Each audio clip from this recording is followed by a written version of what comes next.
saksi gue Tegar, Billy. Nah ini saksi gue nih, ya. Aneh-aneh nih dari ini nih kalau yang aneh-aneh nih.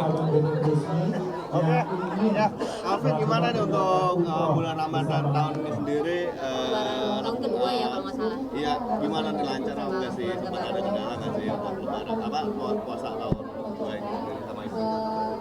Alhamdulillah Ramadan lancar, bahagia, sehat semua. Tambah ini kan Ramadan pertama sama anak ya. Tapi istri emang saya larang puasa dulu karena masih menyusui, gitu kan, masih menyusui. Tapi alhamdulillah semuanya lancar, sehat semua. Tapi dilarang menyusui gimana nih Pak? Biasanya kan ada yang emang nekat puasa atau memang tipe yang gampang capek, jadi Gimana? istri dilarang puasa, dia responnya gimana? Istri itu mau puasa dari hari pertama, saya yang larang. Karena bagi saya daripada nanti sakit, terus nanti ASI-nya jadi kurang, anak juga jadi sakit. Jadi saya larang dulu untuk puasa, gitu. Saya larang untuk puasa supaya ya kan juga dipermudah juga ya, dan diperbolehkan kalau ibu menyusui itu tidak puasa juga nggak apa-apa. Jadi memang saya larang dulu supaya anak-anak juga sehat semuanya, gitu. Dan ibunya juga sehat. Kayak Ninya nurut berarti. Terus Ya nurut lah. dia gimana gitu, kayak protes atau kayak bete atau kayak oh iya. Enggak lah, lebih ngerti nurut apa lah. gimana? Ya kalau suami udah ngomong, ya sebenarnya kan suami memutuskan, gitu kan. Kita ada diskusi. Istri saya awalnya kekeh pengen puasa, saya ngelarang, ya udah. Karena ini keputusan saya, istri akhirnya ngikut, jadi nggak puasa. Kak, mungkin mengajarkan anak-anak nih berpuasa pertama kali seperti apa sih kita? Warna-warni. Oh anak-anak itu kita belum begitu keras ya ke anak-anak ya, mungkin setengah hari dulu begitu. Kalau misalkan belum sanggup juga nggak apa-apa. Nanti insya Allah ada masanya, yang penting kita latih juga pelan-pelan, gitu. Latih pelan-pelan supaya bisa setengah hari dulu, dikurang dari setengah hari pun nggak apa-apa. Yang penting kita kasih pemahaman kepada anak-anak. Nah sekarang ini bulan puasa, itu waktunya puasa. Kalau misalkan kuat, ayo mulai puasa, tapi harus dipaksa, gitu. Mungkin nanti kalau di usia 6-7 tahun, paksaan itu harus agak mulai lebih tegas lagi, lebih dipaksa lagi. Kasih reward nggak sih buat anak-anak sendiri kalau Oh pastilah. reward gitu sih? Rewardnya apa gitu? Sebenarnya kalau anak terlepas dari puasa, dia mau melakukan sesuatu yang kita minta. Seperti ada perubahan yang signifikan, contoh kayak misalkan dia udah mulai sholat, dia udah mulai puasa, itu pasti saya kasih reward. Semuanya saya kasih reward, gitu. Ya, tapi kalau keseringan dikasih reward, nanti dia ngejalaninnya karena itu. Itu kan sebenarnya batu loncatan aja untuk pertama. Bang Alvin, menurut Bang Alvin ada kayak perbedaan yang kontras nggak sih? Apa puasa dari tahun ke tahun itu yang paling beda banget, yang kerasa banget. Buat dia yang beda banget nih itu dari lebaran tahun kemarin gitu. Lebih kemana? Apa bedanya ya? Nggak ada sih, bagi saya sama aja. Cuman mungkin sekarang lebih lengkap ya, karena alhamdulillah ada Mikail, anak saya yang terakhir. Lebih lengkap dan lebih ramai Ramadannya, gitu. Mungkin perbedaannya sekarang udah nggak ada Amer, adik saya udah nggak ada. Adik saya yang satu lagi belajar di Mekah. Tapi sisanya sih insya Allah sama aja sih, alhamdulillah. Setiap tahun bahagia insya Allah. Nah, kalau untuk ini mendekati lebaran juga nih, kalau sendiri ini untuk lebaran udah rencana kemana sih? Mudik ke Saya insya Allah pada lebaran umroh. Pada lebaran langsung umroh sama Hanania insya Allah. Jadi persiapannya sekarang umroh dulu, gitu. Persiapannya setelah lebaran nanti berangkat umroh. Jadi persiapannya fokus kita sekarang bukan ke lebaran sebenarnya, tapi lebih ke umroh, gitu. Kalau mengajak anak nih, ada kesulitan nggak sih Bang? Atau nanti mengajak apa?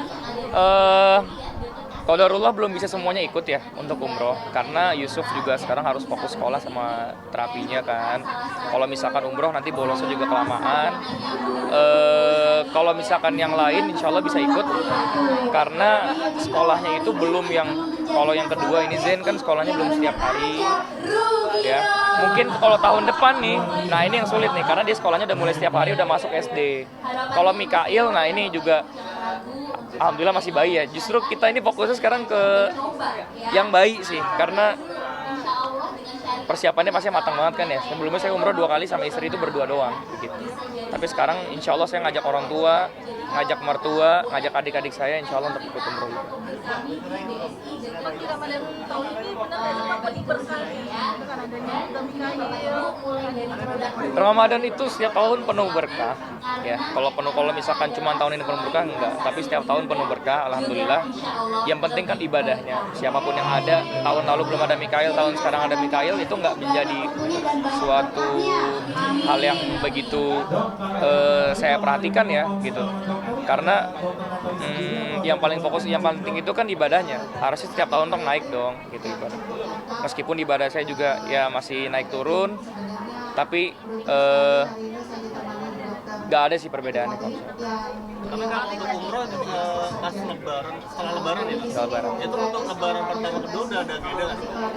Untuk lebaran yang pertama. Kalau lebaran pertama saya dalam sehari itu pasti saya setiap tahun pertama sholat id di masjid dekat rumah sama keluarga saya, ibu saya semua.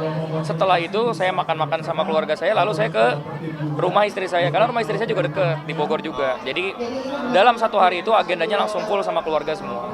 Kalau hari kedua ya udah nggak ada lagi gitu karena kampung istri saya juga di Bogor, saya di orang Bogor juga.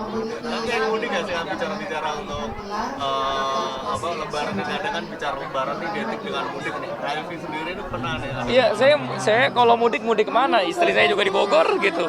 Saya juga orang Bogor. Paling kalau misalkan mudik saya harus ke Aceh gitu. Karena saya kan ibu saya orang Aceh. Tapi saya nggak ke Aceh gitu. Jadi ya fokus di Bogor aja. Lalu terakhir kapan sih Raifi sendiri untuk mudik ke Aceh gitu? Udah lama banget. Kangen nggak sih proses kayak ibarat kayak mudik gitu, prosesnya dulu macet-macetan gitu. Bandung itu barang. Kayak mudik macet. Gue kalau mudik mah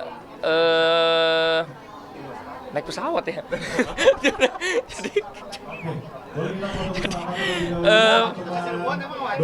Jadi kalau misalkan mudik mah biasa aja sih begitu. Dan emang jarang mudik kalau lebaran. Saya termasuk orang yang kurang suka mudik kalau lebaran karena padat gitu kan. Sekalipun mudik paling ketika bulan puasa, kalau enggak jauh setelah lebaran gitu. Bang, kasih pengertian ke Yusuf mau ditinggal umroh ya tadi. Gimana? Ya kasih pengertian, insya Allah saya dalam waktu dekat kan mau ketemu, kita kasih tahu baik-baik begitu kan.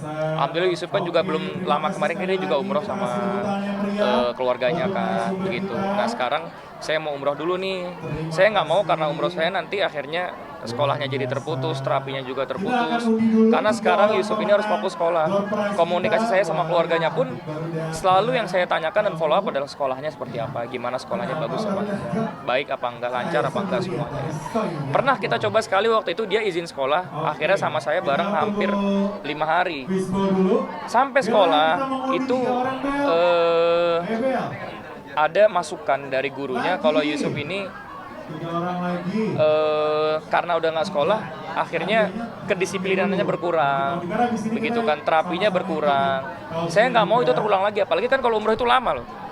Persiapannya sekarang persiapan sama berangkat pulang aja bisa sampai 12 hari begitu. Akhirnya jadi bolosnya jadi lama. Insya Allah lah, saya juga mau ketemu Yusuf dalam waktu dekat dan mau ngabisin waktu dulu sama anak sebelum saya umroh, ngabisin waktu sama Yusuf agak lama.